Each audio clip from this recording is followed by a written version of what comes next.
What does thou shalt have no other God before me mean? Well, it means to have no other God before Yahweh, the one and only true living God who created the universe.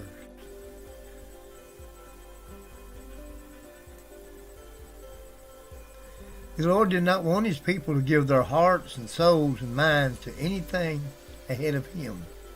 He warned them that wealth, friends, and those they married could distract them from focusing on him. You can see this in Deuteronomy, 7th chapter, verses 3 through 6, the 8th chapter, 11-14, and chapter 13 and verse 6. What do you put before God? The world lives with expectations that we look out for ourselves first and foremost. This is more than just self-preservation and seeking to protect ourselves. We also want to make ourselves look good, and even better, in front of others. God's glory belongs to God alone, but we often are tempted to make some more of ourselves than we should. We find our greatest joy, though, when we point to God and not ourselves. We often equate idolatry with worshiping images made of wood and metal, but idolatry happens whenever we place anything ahead of God. We can even make good idols.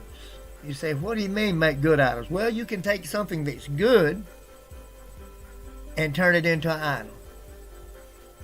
Because when we take something good and place it ahead of God, that is desiring something more than God, and that is the definition of idolatry. Satan is still very much in the business of idolatry today. His goal is to get us to worship anything other than God. Money is not evil, but the love of money is the root of all evil. 1 Timothy 6 and 10, Satan uses our desire for money to entice us to bow down to him.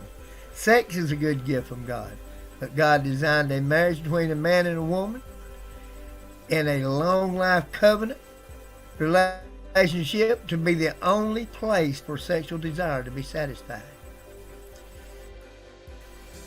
Satan loves to entice us to find sexual satisfaction outside of marriage.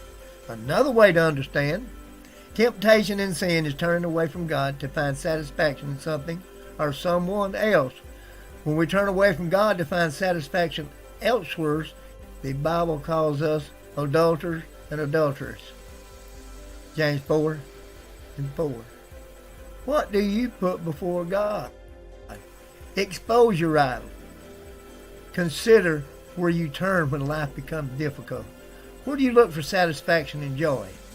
Identify those idols and turn from trusting them. Choose to place your trust solely in God.